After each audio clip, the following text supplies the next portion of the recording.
네, 오늘은 지난번 2월 24일 날 오종창 기자가 법원에 낸 대통령 파기환송심부 재판부에 낸 자료 중에 직권 파기를 위한 의견서를 읽어 보도록 하겠습니다. 물론 이제 그 다음 주 월요일 날 책이 나오게 되면 뭐 미르 재단이 어떻게 이루어졌으며 어떻게 시작이 됐는지에 대한 자세한 얘기가 나올 겁니다. 뭐 저희가 계속 오종찬 기자를 통해서 듣고 있지만 또 물론 저도 재판에 들어가서 미르재단 관련 또 뭐 K스포츠 재단 관련 재판에 들어가서 그 일부분은 제가 볼 수는 있었어요. 그래서 이런 재단들은 안종범이가 나서도 주도적으로 한 것인데 이거를 문제가 되고 나니까 박 대통령이 시켜서 했다. 파기환송심 결심에서도 1월 20일에서 마저도 안종범은 거짓말을 했었죠.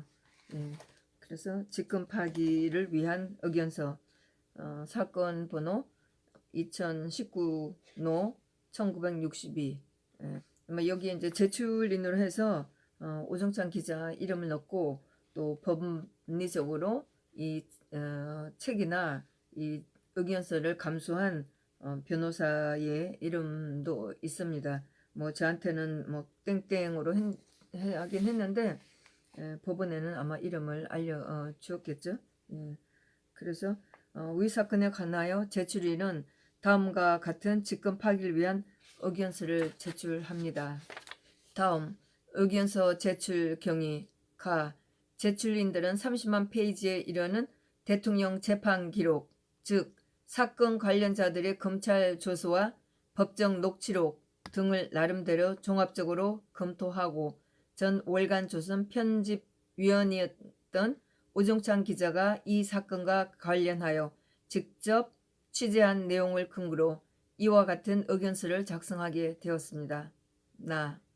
박근혜 대통령은 2012년 12월 19일 실시된 대통령 선거에서 51.6%의 지지를 받고 2013년 2월 25일 대한민국 제18대 대통령으로 취임하였습니다. 대통령은 집권 초기 세수가 예상보다 적게 들어와 재정 압박이 심한 상황에서 공공부문 구조개혁 등을 통하여 비효율을 줄이고 부채를 감축하는 데 초점을 두었습니다. 가장 대표적인 게 공무원 연금 개혁이었습니다. 공무원 연금 개혁으로 30년간 185조 원의 세금을 절감했습니다. IMF 국제통화기금은 2015년 보고서에서 대한민국이 세계에서 두 번째로 높은 재정 여력을 보유한 나라로 평가했고 OECD도 대한민국을 재정 건전성이 가장 우수한 국가 중의 하나로 선정하였습니다. 이 사건은 관련자들의 주장만 남부할 뿐 뚜렷한 객관적인 증거가 없는, 다시 말해 실체가 없는 사건입니다. 이 사건의 수사와 재판에서 검찰과 특검이 유력한 증거로 제시한 것이 안종범 업무수첩인데 대법원은 그 증거 능력을 인정하지 않았습니다.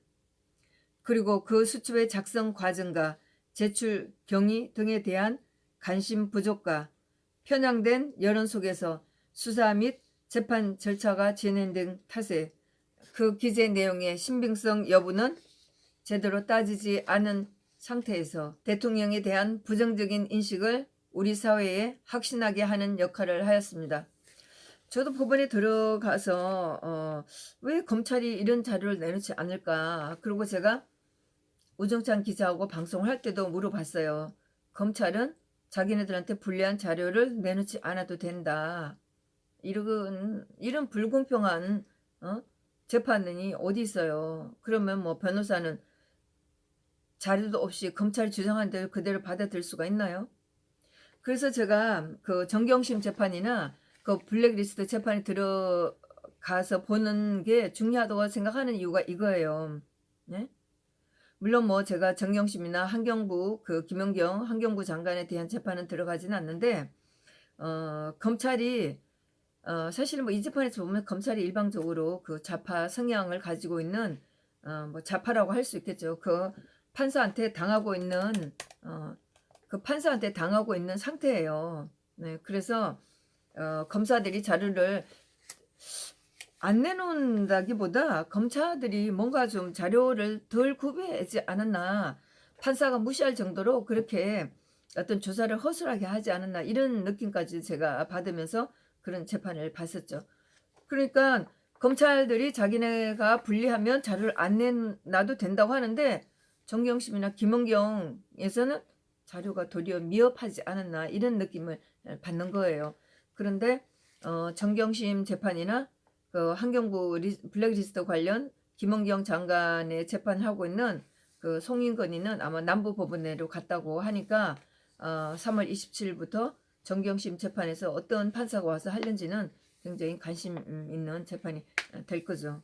네, 하여튼 그 다음에 대법원은 2019년 8월 29일 대통령 사건 뇌물, 직권남용 권리행사 방해, 강요미수, 공무상 비밀누설 선고에서 환송 후 원심으로서는 제1심 판결 중 이 유죄 부분을 파기하고 환송 전 원심에서 심판한 부분 중에서 본 것처럼 대법원이 검사의 상고를 기각하여 확정되는 부분을 제외한 나머지 부분에 대하여 다시 심리 판단해야 한다는 것을 지적해 둔다고 명시적으로 밝혔습니다. 대법원이 위 판결을 통하여 파기환송 취지는 형의 분리선고와 관련된 법리 오해를 지적한 부분도 있지만, 판결문에서 대법원 2009 8월 20 선고 2007도 7042 판결을 명시적으로 인용하였습니다. 네, 판례를 든 거죠. 위 사건의 대법원 판결 요지는 상고 이유로 삼지 않은 유죄 부분에 대한 판단을 따로 하지 않은 채 원심 판결 전부를 파기환송한 경우 환송받은 원심이 그 부분을 다시 심리 판단하여 무죄를 선고할 수 있다는 취지입니다.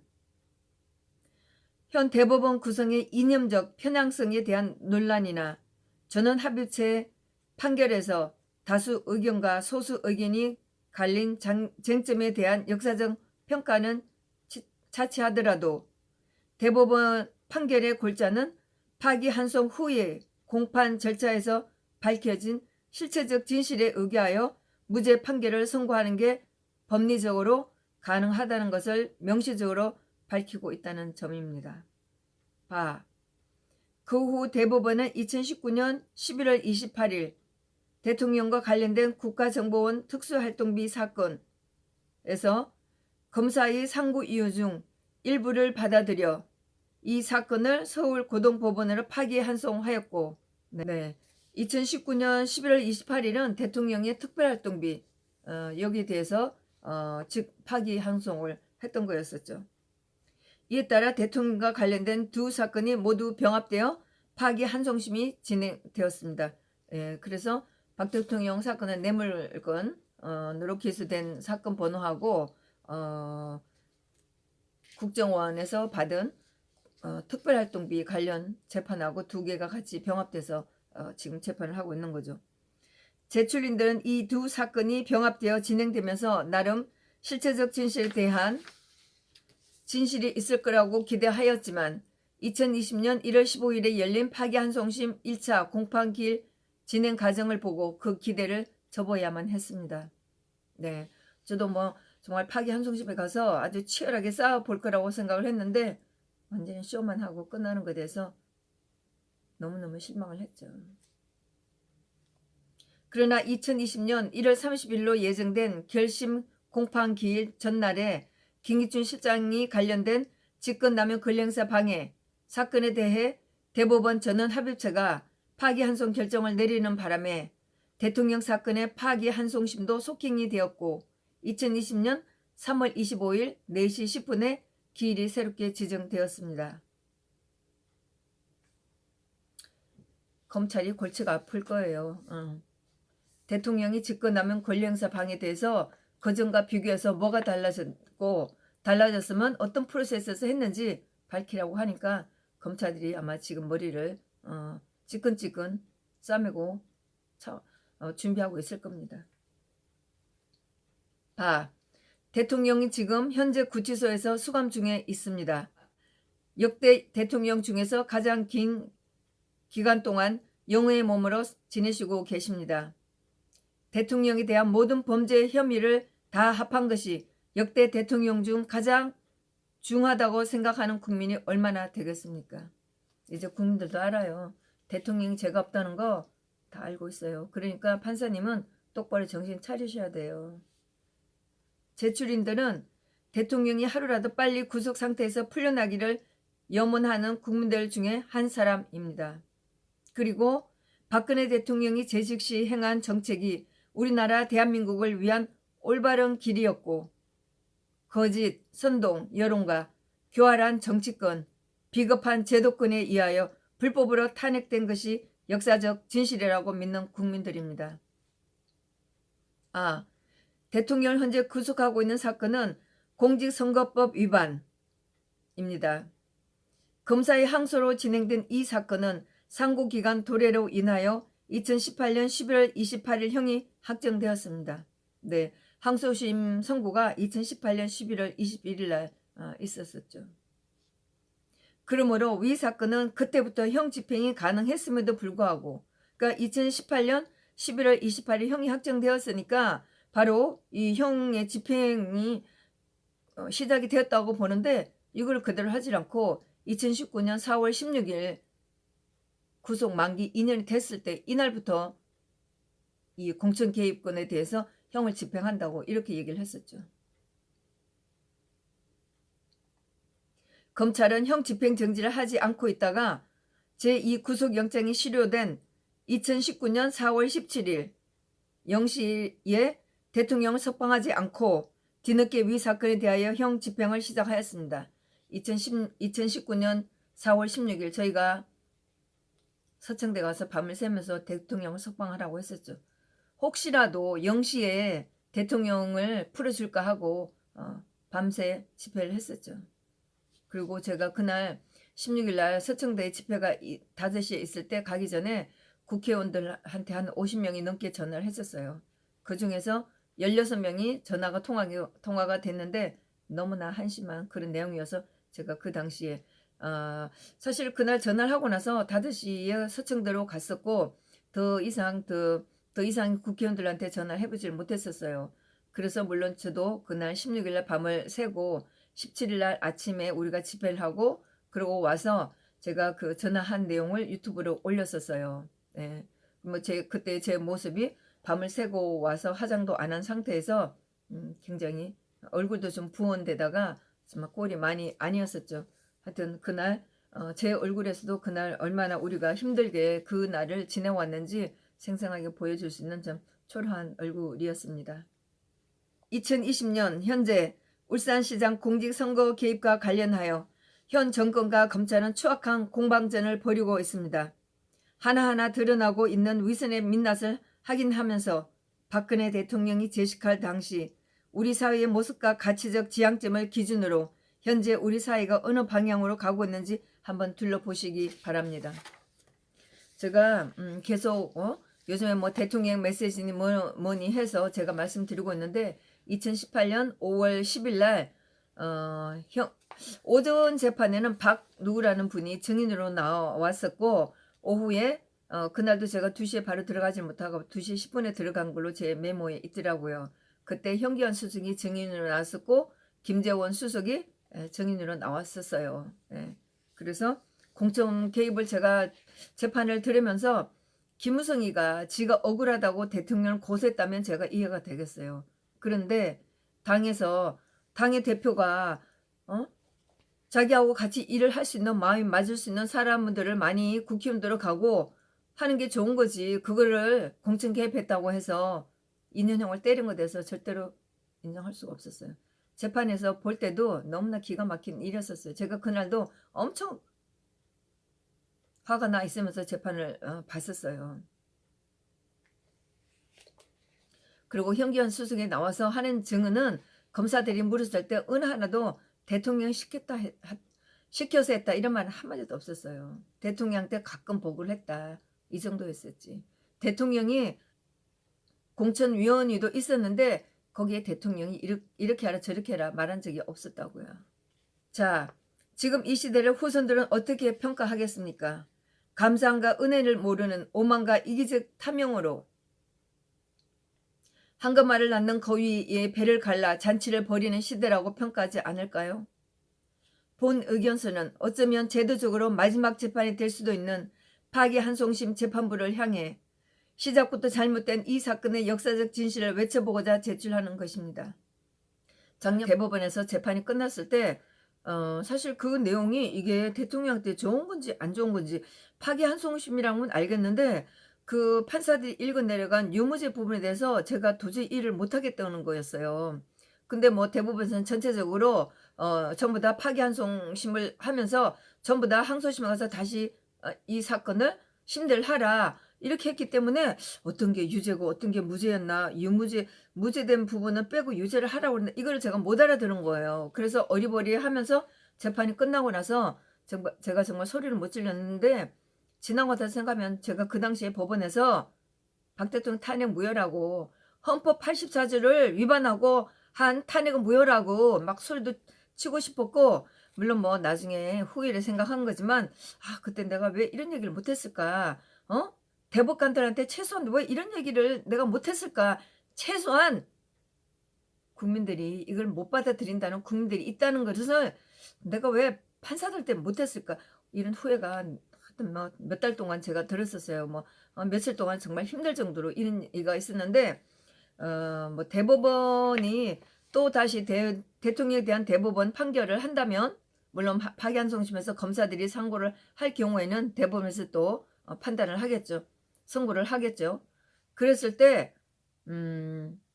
또 그런 기회가 있을지 모르지만 이 파기환송심 내려온 이 재판에서 이제 결심 있고 선고가 있다면 그나마 제가 대통령 탄핵이 잘못됐다고 울부짖는 국민으로서 소리칠 수 있는 기회가 마지막이 되겠죠. 저는 사실 대통령의 파기환송심 재판에서 결심할 때 선고할 때 막 그 생각하면 진짜 눈물이 나고 내가 꼭 다시 판사한테 내가 정말 얘기를 하겠다 이러는데 그 장면을 생각만 해도 저는 막 눈물이 나올 것 같아요. 에?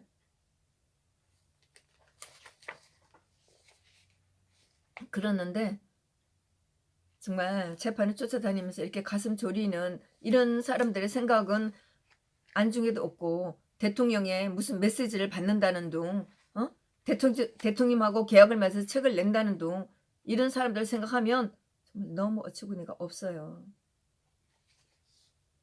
제출인들 중 한 명은 뭐 우기자 얘기를 하는 거죠. 현역을 떠난 지 오래되는 60대 기자이고 또 한 명은 지방 출신의 평범한 50대 변호사입니다. 이런 나이 든 사람이나 지방 출신의 별 볼 없는 변호사라도 박 대통령의 재판에 대해서는 너무나 관심이 많고 대통령이 죄가 없다는 것은 알고 있다는 거죠. 그런데 법을 알고 더 많이 공부했다는 사람들이 왜 대통령의 이 불법 탄핵에 대해서 입을 닥치고 있고 왜 판사들은 검사들은 이렇게 엉터리로 재판을 하냐는 거예요. 미약한 개인이고 부족한 능력이지만 박근혜 대통령의 정책을 지지하고 대통령의 애국심과 인간적 품격을 존경하고 물론 뭐 저도 똑같죠. 에? 정말 박 대통령의 애국심과 인간적 품격을 존경하고 사실 뭐 저는 이거예요. 인간적 품격을 정말 존경했기 때문에 박근혜라는 인물에 대해서 제가 이런 존경심을 가지고 있기 때문에 이분의 억울한 탄핵을 제가 부르짖고 있는 거고 알리려고 하는 거죠. 물론 뭐 우리 태극기 집회 나오시는 모든 분들이 이 점은 다 공감할 거라고 저도 생각을 합니다. 그분에게 조금이라도 실질적인 보탬이 되는 역할을 하는 것이 이 시대를 살아가는 자신 스스로에게 부끄럽지 않은 일이라고 여기고 있습니다. 다들 마음이 똑같아요. 제가 지난번 음력설 그 무렵에 집회 서청대 가서 연설을 할 때도 제가 그랬었죠. 정말 우리의 그 양심 때문에 우리는 정말 견딜 수가 없다는 거예요. 정말 우리가 배워왔던 가져왔던 그런 올바른 양심 때문에 도저히 이 사건에 대해서 침묵을 할 수 없다는 그런 마음으로 우리가 지금까지 태극기 집회 나가서 박 대통령 억울하다고 얘기를 해왔던 거죠. 정말 똑같이 박 대통령이 탄핵이 잘못됐다고 얘기하는 사람들 마음이 똑같아요. 이렇게. 그리고 나름대로 파악한 이 사건의 진실을 국민들에게 제대로 알리는 것이 이 땅을 살아갈 후손들에게 떳떳해지는 유일한 길이라고 믿고 있습니다. 우 기자님의 글들을 읽으면서도 정말 마음이 너무나 똑같다는 생각이 들어요. 응? 우리가 밥 먹고 잠자고 하는 것만 하는 것이 그것만으로서 인간인 건 아니잖아요. 응? 올바른 판단을 하고, 응? 후대에 어떤 기록이 남을지, 어떤 이름이 남을지 그것을 생각한다는 것이 인간 아니겠어요? 자, 재판부에서 선입견 없이 본 의견서와 첨부한 대통령을 묻어버린 거짓의 산 이건 원고를 읽어주시기를 바랍니다. 제도적 재판이 종결되는 것은 법관들의 권한에 속한 것이지만 그 재판의 옳고 그름과 이 사건의 진실은 역사의 법정에 다시 서게 될 것입니다. 역사의 법정, 양심의 법정에서 서로를 이해하고 합할 수 있기를 희망합니다. 법조인 사회에서 회자되는 비리 법권천, 굉장히 어려운 단어네요. 라는 말이 있습니다. 비는 이치를 이길 수 없고 이치는 법을 이길 수 없으며 법은 권력을 이길 수 없고 권력은 천, 즉 하늘과 민심을 이길 수 없다고 합니다. 헌재의 그 8명은 밥을 먹고 잠을 제대로 잘 수 있을까요? 그 남편이나 마누라들한테 자식들한테 떳떳할 수 있나요? 대통령 재판에서도 마찬가지예요. 판사들, 검사들은 당신들은 정말 당신들 마누라들 보기에 떳떳하세요? 자식들한테 똑바로 얼굴 들고 다닐 수 있어요? 2. 사건에 대한 오해와 진실. 위 사건은 민노총과 행동을 같이 하는 투기자본감시센터라는 단체가 2016년 9월 29일 서울중앙지검의 안정범 당시 청와대 정책조정수석과 최소원을 비롯 미러 및 K스포츠재단의 대표 및 이사 정경영 회장단과 64개 대기업 대표 등 총 86명을 특가법상 뇌물죄와 특경법상 배임죄로 고발장을 제출하면서 수사가 시작되었습니다.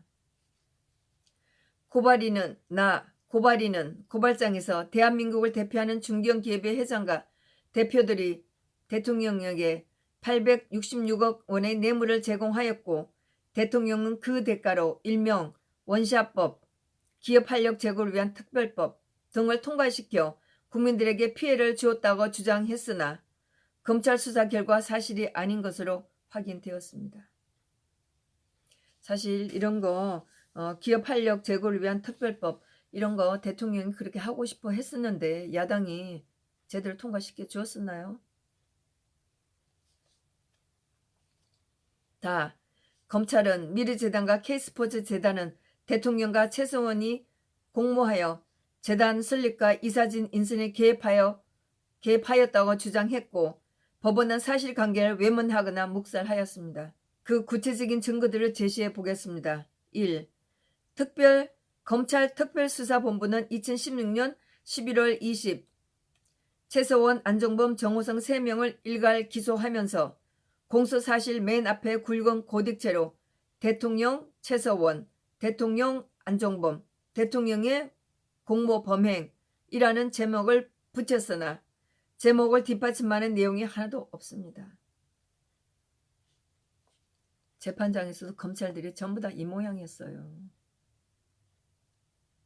대통령이 최서원, 안정범과 공모를 했다면 검찰은 세 사람이 언제 어디서 만나 무슨 내용을 어떻게 공모하였는지를 공소사실에 적시해야 하나 그렇게 하지 않았습니다. 안정범의 파기환송심 재판에서 결심해서 변호사들이 PT를 보여줬을 때는 안정범, 대통령, 안정범, 최서원 세 사람의 삼각관계를 그려놓고 화살표를 그려놓고 안정범과 최서원 씨는 모르는 사이라고 그랬어요. 화살표 사이에 X를 딱 그으면서 이렇게 모순이 되는데도 불구하고 검찰, 판사들은 입 쳐닫고 있어요. 2. 검찰이 대통령에게 증거라고 제시한 150-724 문화체육단체 문화체육 분야 비영리 재단법인 설립 방안은 청와대 경제금융비서관실 선임 행정관 방기선이 작성한 것은 맞지만 이 문건은 방기선이 A4 용지 한 장에 작성한 개인 서류, 즉 사본이며 대통령에게 보고된 청와대 공식 문서가 아닙니다. 청와대에서 쓰는 공식적인 문서에도 쓰질 않고 그냥 일반 A4 한 장에다 쓴 거 계획안 같은 그런 거 당연히 그런 거 가지고 대통령께 보고도 올릴 수 없는 거니까 대통령이 그 문서를 보지도 않은 거잖아요. 예, 그거는 뭐 제가 우중창 기자하고 방송을 할 때 우중창 기자가 이 문건을 보여주기도 했었죠. 거기에 박 대통령 청와대에서는 공식 문건도 아닌 일반 A4 용지에 썼다는 그 문건을 법원에서 재판장에서 나온 문건이었었잖아요. 그걸 검찰들이 가지고 있으면서 그런 엉터리 자료를 내면서도 그걸 가지고 증거 능력 있다고. 어? 3. 대통령은 2015년 7월 24일 서울 종로구 삼청동 소재 안가에서 오후 2시부터 현대자동차그룹 정몽구 회장과 김용환 부회장을, 오후 3시에는 시세그룹 송경식 회장을, 오후 4시에는 SK이노베이션 김창건 회장을 만난 데 이어 7월 25일 오전 10시부터 삼성그룹 이재용 부회장을, 이게 뭐 1차 독대라고 얘기를 하잖아요. 오전 11시에는 LG그룹 구본무 회장을, 오후 2시부터 하나그룹 김성연 회장을, 오후 3시에는 한진그룹 조양호 회장을 단독 면담하였습니다. 검찰 주장대로 안종범이 대통령으로부터 문화재단과 체육재단을 설립하라는 지시를 받았고 안종범의 지시에 따라 방기선이 이 서류를 작성했다면 방기선은 대통령이 대기업 회장들과 단독 면담을 하기 전에 이 서류를 보내야 하는 것이 순리일 것인데 방기선이 안종범의 보좌관 김근훈에게 이 메일을 보낸 날은 2015년 7월 25일 토요일이라고 진술하였습니다. 대통령과 대기업 회장 7명과의 단독 면담이 거의 끝나갈 무렵이었습니다. 게다가 안종범은 대통령이 대기업 회장들과 단독 면담할 때 배석하지 않았기 때문에 대통령에게 보고할 시간도 없었습니다. 4. 검찰이 대통령 1차 조사할 때 청와대 서류 몇 가지를 중요한 증거인 것처럼 제시하였습니다. 검찰은 이 서류의 중요성을 부각하기 위해 신문 조서에 모두 굵은 고딕체로 표시하였는데 2015년 11월경 경제수석실 작성의 지시사항 가제별 이행 현황표, 2016년 경 경제수석실 작성의 지시사항 가제별 이행 현황표, 2016년 6월경 지시사항 가제별 이행 현황표, 2016년 8월 2일자 정책조정수석실 작성의 주요 지시사항과 가제별 이행 현황표 등입니다. 사실 지금 박 대통령 재판에 들어왔던 검사들 또 조국 마누라 정경심 재판에 들어가는 검사들 똑같은 판사들이에요. 아니 똑같은 검사들이에요. 응? 물론 뭐 조금 다른 것도 있지만 중요한 몇 검찰들 똑같은 검찰들이에요. 만일에 정경심을 재판하는 판사처럼 했다면 김세윤이가 그런 식으로 했다면 이쪽 검사들 다 살아남지 못했을 거예요. 그런데 그런 엉터리를 가지고 재판해도 김세윤이는 말 한마디 안 했었어요. 물론 뭐 그 당시에 우리는 모르니까 재판에 들어가서도 김세윤이가 아무 말 안 하고 있는 것이 하여튼 눈동자를 엄청 굴렸으니까요. 어? 하여튼 그래서 열심히 이쪽 저쪽 바라보면서 눈을 굴리고 있을 때 잘한다고 생각했었죠. 제가 뭐 우기자 방송에서 얘기했는지는 모르지만 지금이라도 얘기를 해야 되겠네요. 김세윤 옆에 제가 이것은 정말 제가 2018년도에 그 대통령 재판 항소심 하고 있을 때 제가 그 탄원 썼을 때 그 얘기를 썼었어요. 김세윤이 우리가 바라보면서 오른쪽, 김세윤이 왼쪽에 있는 배석 판사는 맨날 졸았어요. 우리가 재판에 들어간 사람들, 우리들이 그 보조 판사 보고 배석 판사 보고 또자라고 불렀어요. 또자. 에? 아침부터 끝날 때까지 잠만 자고 있어요. 근데 참 신기하게도 우리가 졸면 고개를 이렇게 할 텐데 그 인간은 그런 거 없이 가만히 앉아서 눈을 감고 조는 거였어요. 우리가 카톡방에 글을 쓸 때도 또 자라고 하면서 글을 썼었어요. 제가 정말 항소심에 타면서 보낼 때 또자가 제대로 사건을 듣기는 했는지 의심된다고 아마 이렇게 편지를 썼을 거예요. 응? 처음부터 관심이 없다는 거지 뭡니까? 김세현도 마찬가지고 눈동자만 잘 굴렸지 재판을 엉터리를 한 게 김세현이에요.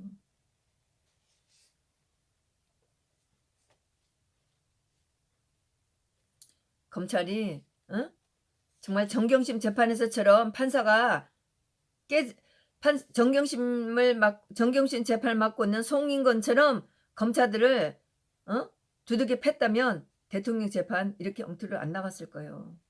전부 다 엉터리. 검찰들이 이렇게 박 대통령하고 최순실과 어떻게든 엮이려고 고딕체로 쓰고 이렇게 하면서도 엉터리를 했음에도 불구하고 김수현은 한마디도 지적도 안 했어요. 그러나 이 서류들은 대통령에게 정식으로 보고된 청와대 문건이 아니고 안종범의 개인 휴대폰에 저장돼 있던 일정표를 검찰이 출력한 것에 불과합니다. 이 일정표는 국군 칼렌더 양식에 의거하여 안종범과 안종범의 보좌관인 김건희이 공동으로 작성하고 공유한 사적 메모였으며 이런 사실은 삼성전자 부회장 이재용 재판 때 증인으로 출석한 안종범의 법정 녹취록에서 확인됩니다. 5. 안종범의 전속 보좌관 김건우는 미래재단 설립 움직임이 있었다는 2015년 7월경 안종범으로부터 재단 설립과 관련된 어떠한 언질이나 지시를 받은 적이 없으며 최소한 사건이 터진 2016년 10월경 그러니까 1년 전에 있었던 일을 1년이나 지나서 비로소 안종범에 들었다고 진술하였습니다. 이런 엉터리를 가지고 대통령 재판했었고 안종범은 끝까지 대통령 시켜서 했다고. 예, 오늘은 제가 여기까지만 읽도록 하겠습니다. 물론 제가 재판에 들어가서도 그렇고 또 이 대통령 탄핵에 대해서 어떻게 탄핵이 잘못됐다는 것인지 이거를 알아야 될 분들은 또 아시고 싶으신 분들은 필히 우종찬 기자가 법정 기록을 토대로 해서 만든 법정 기록 이 책을 보셔야 할 겁니다. 물론 이번 선거에 나가시는 분들은 필히 이 책을 읽으시고 왜 우리가 이 탄핵이 잘못됐다고 부르짖고 있는지를 정말 주장을 하셔야 돼요. 그래서 다른 후보자들하고 뭔가 다른지 이런 걸 우리가 어필하셔야 된다고 생각을 해요. 국회의원에 대해서 뭐를 하겠다? 그 지역에 뭘 해주겠다? 하기 전에 법치가 제대로 서지 않으면 우리 스스로에게 이 나라 역사에 떳떳할 수가 없다는 것을 우리가 밝혀야 돼요. 우리가 지금까지 지역사회를 위해서 나라를 위해서 일한다고 해왔지만 결국은 한꺼번에 무너질 수도 있는 절명의 시기예요. 그 원인 제공이 어디에서부터 시작됐나 이것을 선거에 나가시는 분들은 철저하게 이런 명백한 사실을 가지고 우리가 주장하셔야 된다고 생각을 해요. 네? 우리가 주장할 수 있는 것은 이 잘못된 탄핵 이거를 가지고 얘기할 때만 우리가 힘을 발휘할 수 있어요. 우리의 기가 살아있잖아요. 네? 아무도 우리의 이 넘치는 이 기운을 꺾지를 못해요. 우리는 이 기운 가지고 이번 선거에서 이겨셔야 돼요. 네, 또 나머지는 한 번만 더 읽으면 될 것 같고 곧 우종찬 기자의 책이 나온다고 하니까 그 책을 사서 보시면 자세하게 알 수 있는데 책을 구매하는 방법은 지난번 그 일권 나왔을 때랑 똑같습니다. 우종찬 기자한테 전화를 하시든가 또 예스24, 알라딘, 교보 여기서 인터넷으로 구매를 하실 수가 있으시고 아마 제가 토요일 주말 집회에 우종찬 기자의 책을 가지고 나갈 텐데 2월 29일 집회에서 3월 1일 3월 1일을 기념하는 그런 집회이기 때문에 사실 저도 이제 고민해요. 과연 이거를 들고 나가서 그렇게 사람들이 많이 오고 복잡한데 팔 수 있을까 이런 생각을 하고 있기 때문에 제가 뭐 당일 돼서야 제가 결심을 할 거예요. 어떻게 될지를 모르겠고 그러면 제가 이 책을 가지고 나가면 또 차를 끌고 나가서 광화문에 세워놓고 그리고 다시 서울역으로 가고 해야 될 텐데 제가 어떻게 할지는 집회 날 아침에 생각을 하겠습니다. 물론 뭐 그 안에 오정찬 기자의 책은 제가 준비를 해놓고 있을 텐데 집회 장소에 가지고 나갈 수 있을지는 제가 토요일 날 오전에 결심을 하도록 하겠습니다. 네, 감사합니다.